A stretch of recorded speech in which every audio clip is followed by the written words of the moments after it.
Hi, I'm Paige Roberts here in Cambridge, Massachusetts on the campus of MIT, one of the most selective schools in the world. With 10,000 students, it has produced 77 Nobel laureates, 45 Rhodes Scholars.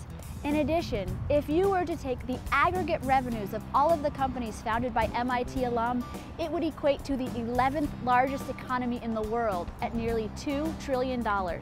We're here today to talk to David Simchi-Levi, Professor of Engineering Systems, the co-director of Leaders for Global Operations, a joint degree program between the MIT Sloan School of Management and the Engineering School, as well as the author of Operations Rules and several other very well-known books in the supply chain industry. David's going to talk to us about SIOP, a critical process enabled by digitization, but interestingly enough, does not rely on a single IT system. Let's listen to what David has to say. SIOP is sales, inventory, and operation planning. The challenge is that many companies, in particular companies like Schneider Electric, face global supply chain with long lead time, rising and shifting customer expectations, suggesting that on the one hand it's difficult to predict customer demand, on the other hand there is a lot of pressure to increase service level.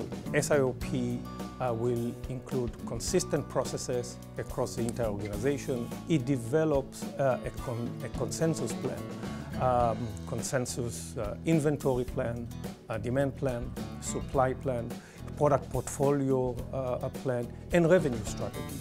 You typically hear a lot of consultants and software providers emphasizing the importance of ERP implementation as part of the SNOP process. This is not my experience.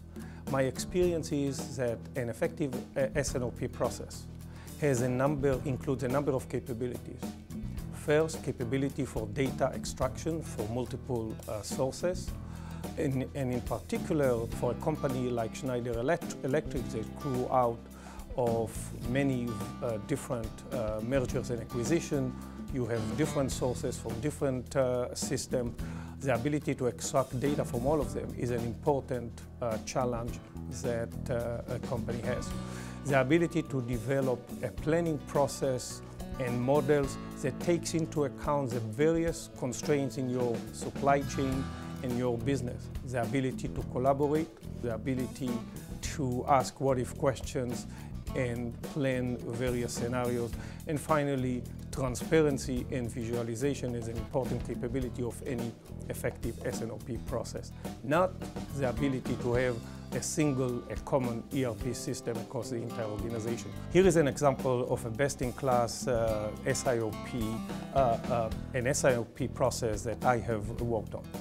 This involves Pepsi Beverage Company. Pepsi Beverage Company is a division within PepsiCo. It's a $15 billion division.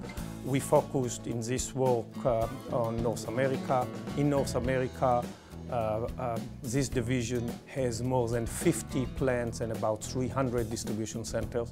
For the purpose of managing its supply chain in North America, they split the country into 7 business units. Each business unit has a number of manufacturing facilities, a number of distribution centers, and is responsible for satisfying demand for their customers within its own territory.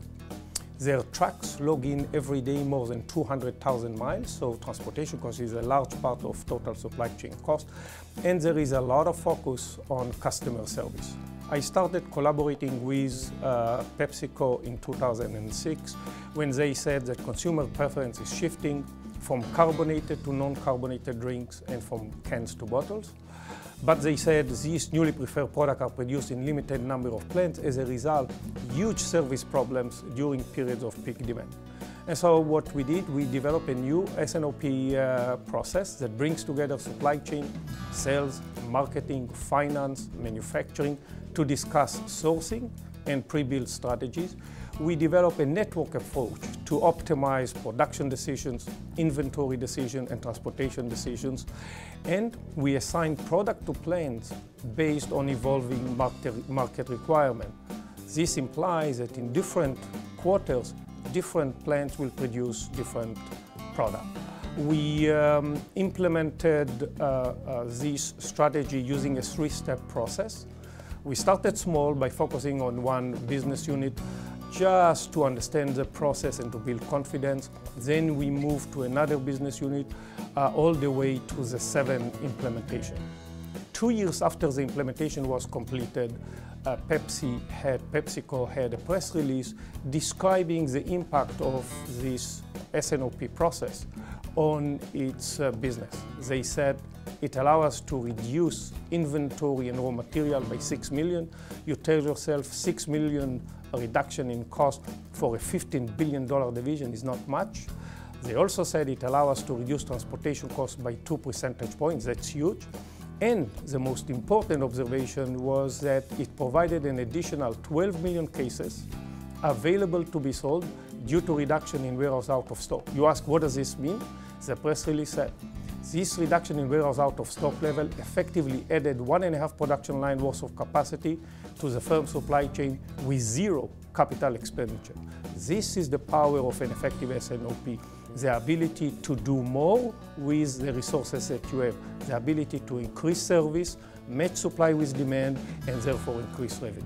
Based on my experience implementing S&OP with different organizations, I emphasize a number of important dimensions. First, it's important that senior management drives the process. It's important to focus on strategic action, organizational capabilities, and enabling technologies. Let me illustrate each one of them. By organizational capabilities, I mean incorporating high-level reporting, considering KPI from previous period, understanding the impact of S&OP on revenue and margins. I, in the SIOP, is an important component, incorporating inventory analysis explicitly into the process is an element that allows companies to have an impact on supply chain performance.